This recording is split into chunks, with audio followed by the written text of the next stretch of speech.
Horror कहानियां थी।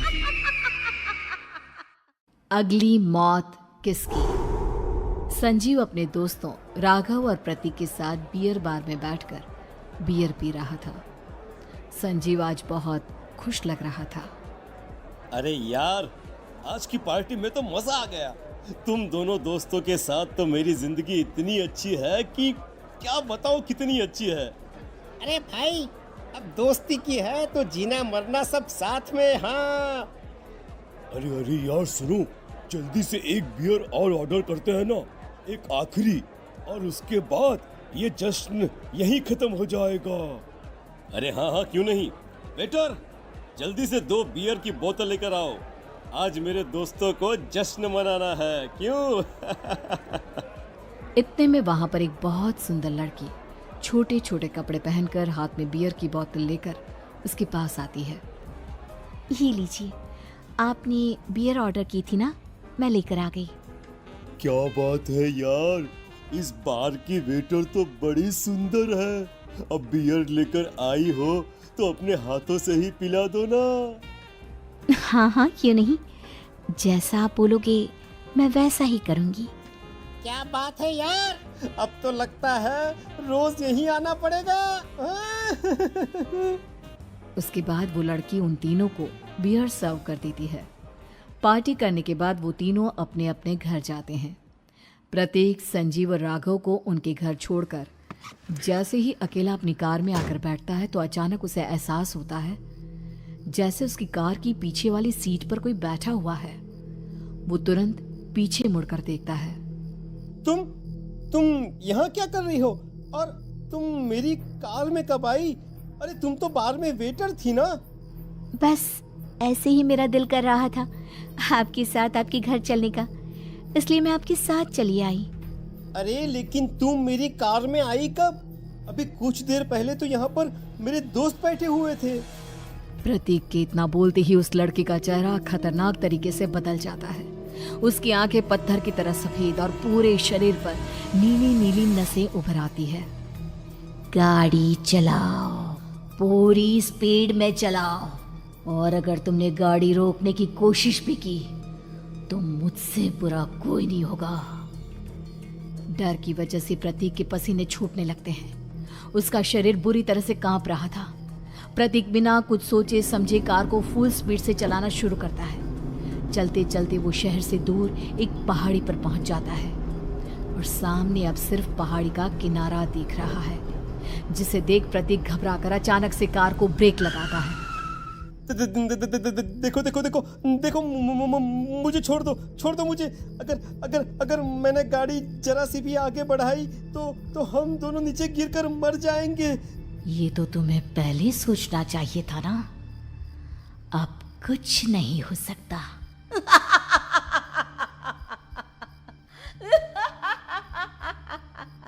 छोड़ दो मुझे। नहीं नहीं, प्लीज मुझे छोड़ दो। प्लीज प्लीज मुझे जाने दो, छोड़ दो मुझे। गाड़ी आगे बढ़ाओ। और तभी अचानक से बिना प्रतीक के स्टार्ट किए उनकी कार आगे बढ़ती है और गहरी खाई में गिर जाती है। उसके चीखने की आवाज एक चारों तरफ सुनाई देती है।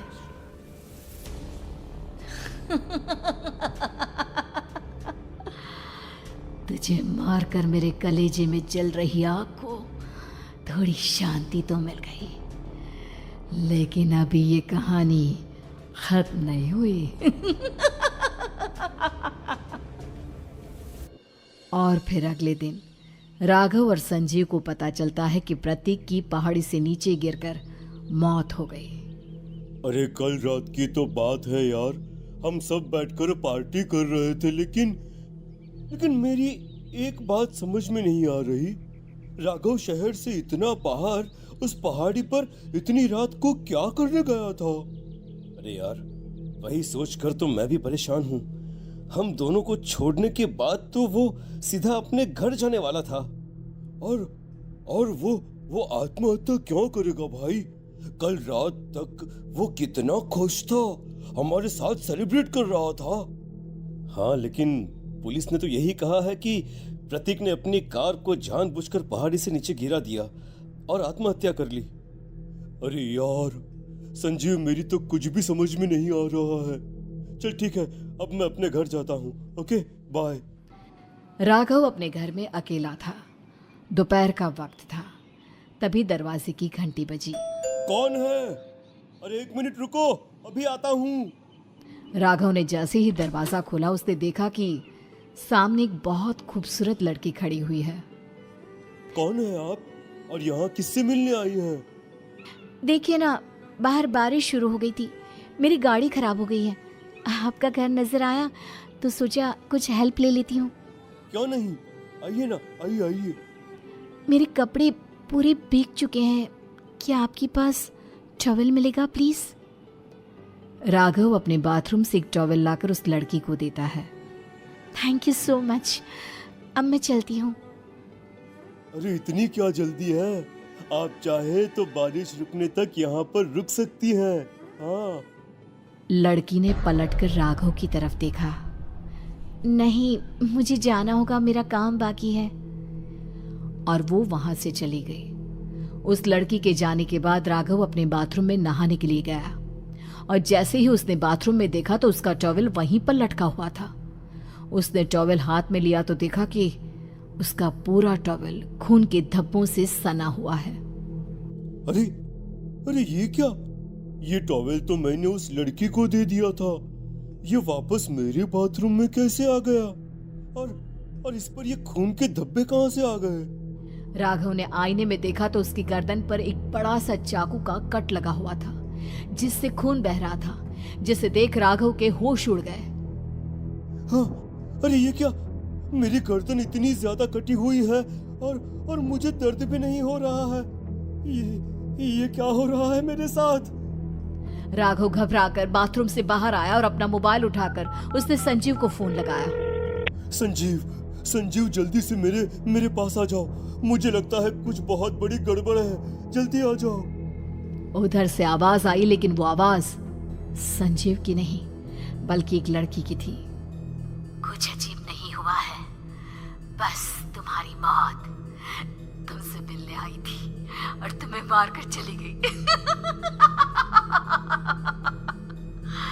अब तुम इस दुनिया का हिस्सा नहीं हो राघव, इसलिए तुम्हें अपनी गर्दन के कटने का दर्द भी महसूस नहीं हो रहा।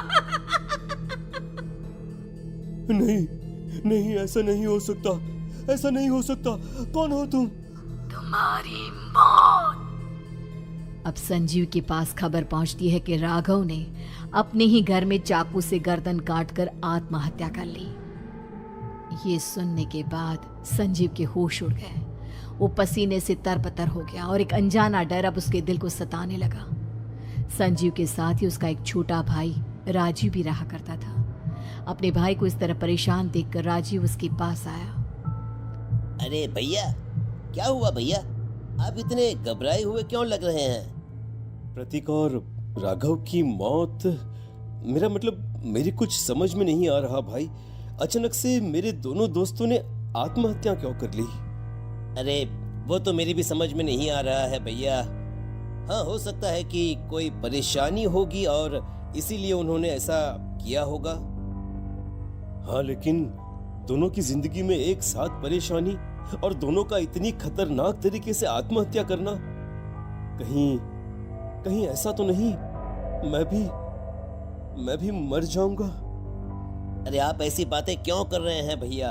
वैसे ही मैं इतना परेशान हूँ। जब से अंजलि ने मेरा साथ छोड़ा है तब से सब कुछ बहुत अजीब सा हो गया है।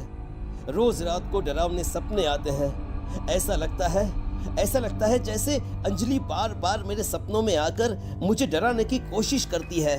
अंजलि का नाम सुनते ही संजीव की आंखें फट गई और उसके गले में आवाज अटक गई। उसके चेहरे पर घबराहट साफ नजर आ रही थी। कौन थी वो लड़की जिसने प्रतीक और राघव को आत्महत्या की आड़ में मौत के घाट उतार दिया? और कौन थी अंजलि जो बार बार राजीव के सपनों में आकर उसे डरा रही थी? अंजलि का नाम सुनकर संजीव इतना घबरा क्यों गया? इन सवालों के जवाब जानने के लिए देखिए इस खतरनाक कहानी का अगला भाग।